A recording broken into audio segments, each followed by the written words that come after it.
What if I was to tell you that your marketing team was killing your company? But unfortunately, it is. Running after engagement metrics and using celebrity influencers creates a silent killer: weak loyalty.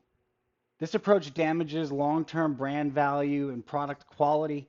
Patients don't want another ad. They want to feel heard. And when companies think that they're winning today through building trust, the only time they're actually doing that is in patient advocacy. Patient advocacy is that team that actually listens. They involve patients in decisions. They position themselves as allies in all healthcare decisions. That's where trust is built. That's where brand reputation and corporate understanding, that's where brand reputation and corporate reputation are made and broken in patient advocacy. If you want to lead in healthcare, you got to rethink the three limiting beliefs that are hurting you. Limiting belief number one: influencer marketing is enough to build trust. This belief assumes that viability equals credibility. This belief assumes that visibility equals credibility, but does not support. But does a sponsored post create trust during a healthcare crisis? Better yet, when you see a celebrity running through the park for XYZ drug to treat Crohn's and colitis, do you think the Crohn's and colitis community connects with that individual? Do you think they feel like, oh, yeah, that's me too? I think not. And guess what? It's not just me thinking it. That's exactly what patients all over the country are saying today, especially when we bring up anything to do with evening commercials. See, but many leaders justify their belief by saying that we need fast awareness and influencers give us reach. Everyone else in healthcare is doing it, or better yet, engagement metrics prove that it works. None of these statements measure long-term trust, patient retention, or improved health outcomes. Those are not metrics that can be evaluated in 30 days or 90 days. Hell, even 12 months. They measure attention, sure, but let's also remember today's economy is all about attention. Can you get the eyes? Sure. Do you have the trust to keep them? That's the problem. So here's the action step: shift part of your marketing budget towards structured patient feedback loops through your patient advocacy team. Build advisory panels, host listening sessions, integrate patient input into your product service and your product design. Then communicate those changes publicly. Let them know what their voice did. For example, healthcare brands that involve patients in treatment experience design often see higher retention and stronger word of mouth referrals. When patients see their feedback implemented, loyalty increases. So ask yourself this: if your influencer partnership stopped tomorrow, would patients still defend your brand? If the answer is no, you have a trust gap. Trust forms through transparency and dialogue, not exposure, not trend cycles. Patients remember who listened and when they listened, meaning did it matter at that point. Patients remember who listened when it mattered. You can become that brand. Now, limiting belief number two: patient advocacy is a PR tactic, not a core strategy. That is one of the biggest flawed beliefs I see in the industry these days. It reduces advocacy to surface level campaigns instead of embedding it into your core operations as an organization. The reasoning goes like this: advocacy improves reputation, so keep it in communications. But advocacy is not a one-time initiative. It's an ongoing discipline. It has to be. It takes a long time to build trust, but you can lose it fast. Growth happens in stages. Early stage, you collect patient feedback. They're beginning to understand who you are. You have the development stage. Your implementation structure begins to change. What you're doing with those patient insights, and better yet, how often you're communicating with the patient community, all shifts. And then you have the expansion stage, where you integrate the patient voice into decision making. And last but not least, maturity stage. Growth happens in stages. Better yet, let's put it in terms those of us in medicine will know. Diagnose, treat, and optimize. In the diagnose stage, you have to evaluate where and when you're involving the patient and the patient's voice. The patient voice is single-handedly the most underutilized and often ignored data set in healthcare today. So let's identify where and when we're using patient inputs and identify opportunities to change that. We then have to move into the treat stage. We've done the work of seeing where we're using it, when we're using it. Now we're going to create workflows and identify teams to test those workflows to implement the patient voice early and often. Get them with you early and keep them along with you for the ride. Lastly, optimize. You have to have metrics. You have to understand what the thought is in the minds of the patients that you're serving and the patient advocacy organizations that you partner with.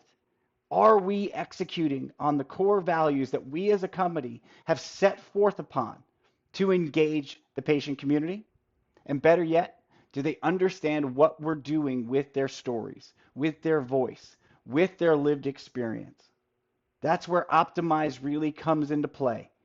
We have to track, identify through measurement, and publish our successes. Better yet, we're going to publish how we're going to do things differently as we move back into the diagnose phase.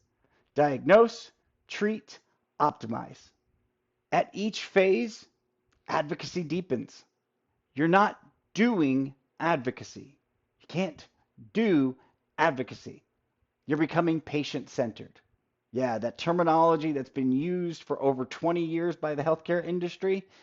You're patient-centered when a patient tells you you are. That's a snapshot in time.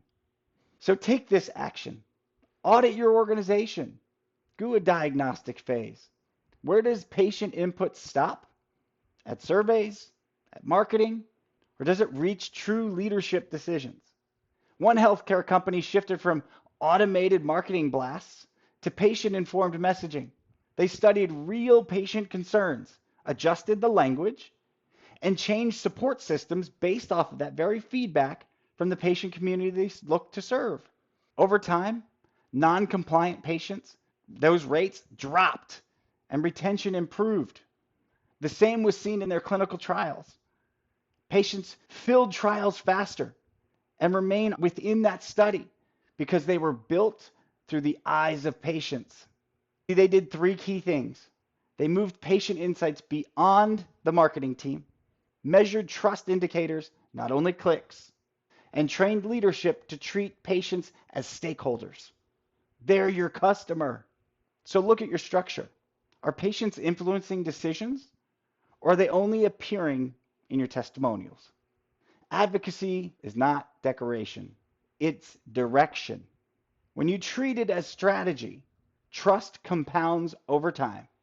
And limiting belief number 3, automation and data will help us to replace that human connection and make it that much easier. Many leaders believe advanced targeting and automation and AI create stronger relationships, better yet, help you in the long run. The logic sounds efficient, more data, more personalization, potentially, more scale. But building trust in healthcare is closer to building a long-term partnership or marriage than running a digital ad campaign. Think of advocacy like maintaining a long-term health plan. Building trust in healthcare is closer to building on a long-term partnership or a marriage than it is running a digital ad campaign. How do you think your spouse would take it if they recognized that those text messages you sent every morning were not from you, but rather from AI? Wouldn't go over too well. Think of advocacy like maintaining a long-term health plan. You monitor feedback consistently, you adjust based off of real outcomes, and you commit for the long run. Now, we all wish that health plans operated that way these days, but that's what you see from organizations like Cost Plus and Mark Cuban. That's why their track record of success is taking off, because the trust is being built. Mark has spent a number of decades building his own personal reputation that individuals trust. The economy trusts, and better yet, patients trust. And he brought that and started cost plus and focused every day on what makes care easier and cheaper for patients. That's a commitment for the long run. And you see Mark doing everything he can to focus on the long term. Yes, automation can support communication, but it does not replace empathy. It can't. Check out any AI tool you have today. Do you see empathy anywhere? Do you see true connection? This is why I truly believe patient advocacy is going to be the separator for biotech, pharma, med device, you name it. If you're in the healthcare sector, you better have a well-staffed, well-budgeted patient advocacy function. They will be the key to your success, both now and better yet, way into the future. You get to control how technology supports your patient relationships. Use data to identify needs, use automation to streamline processes, but keep human listening at the center. We have to have that man in the middle.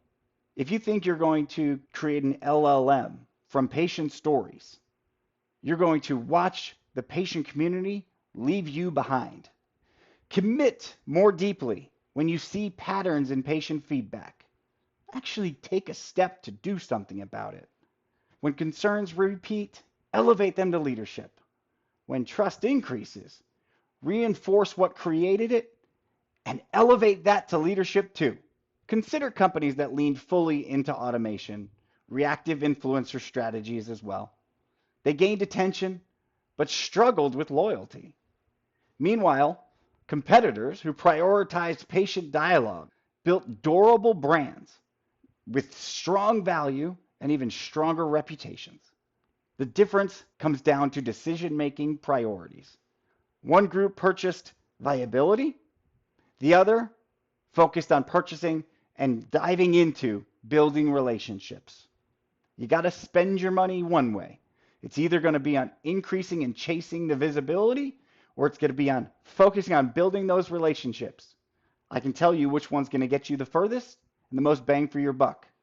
The problem is, can you as an organization trust that the analytics on an annual basis will serve you, or will you have to come up with some 30-day KPI to appease someone in finance? That's just not healthcare. Healthcare doesn't operate in 90-day segments or 120-day windows. We're talking about patients who are worried about every single hour of every single day. We can't nickel and dime relationships. Yes, data informs, but advocacy connects. Only one builds lasting trust in healthcare. Healthcare leaders face a clear choice: chase the trends or remain transactional, or place patient voices at the center of the strategy. Healthcare leaders face a clear choice: chase trends and remain transactional, or place patient voices at the center of your strategy. Trust will grow when you listen, adapt, and commit for the long term. Diagnose, treat, and optimize. Diagnose, treat, optimize. If you want sustainable growth in healthcare, start with advocacy. Patients are not an audience. They're your customer, number one, and they're your partner. You want them to get the product that you feel is best for them. They want that too. Try listening to your partner in care, the patient community. Try listening to your true partner and customer when it comes to healthcare, the patient. Better yet, do it through your advocacy function. They're amazing individuals that know how to build long-term, deep-rooted, community-based relationships. They will take you further than you ever thought possible.